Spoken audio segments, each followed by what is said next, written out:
తాజా లోకల్ వార్తలు వెంటనే మీ ఫోన్ లో తెలుసుకోవాలా? ఇప్పుడే ప్లే స్టోర్ లో ఐబీ స్మార్ట్ న్యూస్ అని సెర్చ్ చేసి యాప్ ను డౌన్లోడ్ చేసుకోండి. డిస్క్రిప్షన్ లో లింక్ ఉంది, డౌన్లోడ్ నౌ. అమరావతి సమీపంలోని నిడమరులో ఉన్న ఎస్ఆర్ఎం యూనివర్సిటీలో ఫుడ్ పాయిజనింగ్ ఘటన కలకలం రేపింది. హాస్టల్లో నివసిస్తున్న విద్యార్థులు తిన్న చికెన్, పన్నీర్ వంటకాల్లో నాణ్యత లేమి కారణంగా వందలాది మంది అస్వస్థతకు గురయ్యారు. వీరిలో సుమారు 200 మందిని ఆసుపత్రులకు తరలించగా 4 ఆరోగ్యం విషమంగా ఉందని సమాచారం. విద్యార్థులు, తల్లిదండ్రులు యాజమాన్య నిర్లక్ష్యంపై తీవ్ర ఆగ్రహం వ్యక్తం చేస్తున్నారు.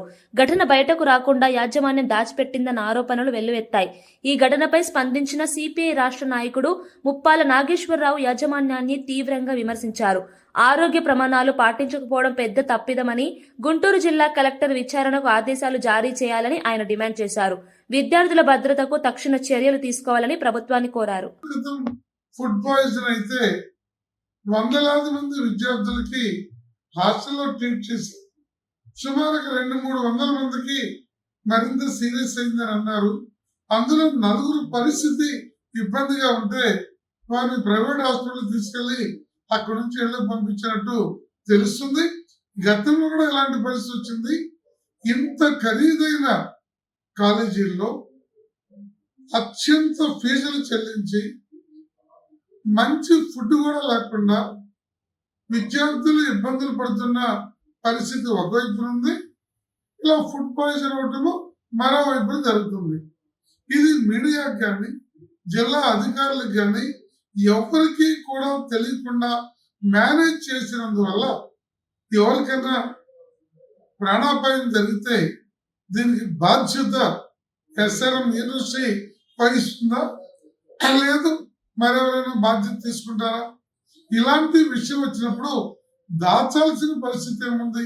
ఇది ఓపెన్ గా చెప్పి వాళ్ళందరికీ తగు వైద్య ఏర్పాట్లు చేసి మరోసారి పునరావృతం కాకుండా చూడాల్సిన బాధ్యత యాజమాన్యం మీద ఉంది.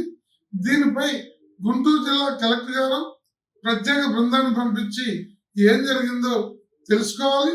అలాగే మన విద్యాశాఖ ఉన్నతాధికారులు కూడా జోక్యం పెట్టుకొని ఇలాంటి ఎస్ఆర్ఎం లాంటి ప్రతిష్టాత్మకమైన యూనివర్సిటీస్ లో, కాలేజీల్లో కూడా విద్యార్థుల పరిస్థితి దైన్యంగా ఉండకూడదు. వాళ్ళు అసలు హాస్టల్లో ధర్నా చేయాలి, యూనివర్సిటీలో ధర్నా చేయాలి అనేటువంటి ఆవేశం ఉన్నా కూడా భయంతో, ఇంటర్నల్ మార్క్స్ ఇతరత్ర భయంతో వాళ్ళు అణచివేయబడుతూ ఉన్నారు. అలాంటి పరిస్థితి కాకుండా విద్యార్థులందరూ కూడా న్యాయం జరగాలి. తల్లిదండ్రులు ఆందోళన పడే పరిస్థితి రాకుండా చూడాలని తక్షణ ప్రభుత్వం జోక్యం పెట్టుకోవాలని చెప్పి సిపిఐ పార్టీగా నేను కోరుతున్నాను.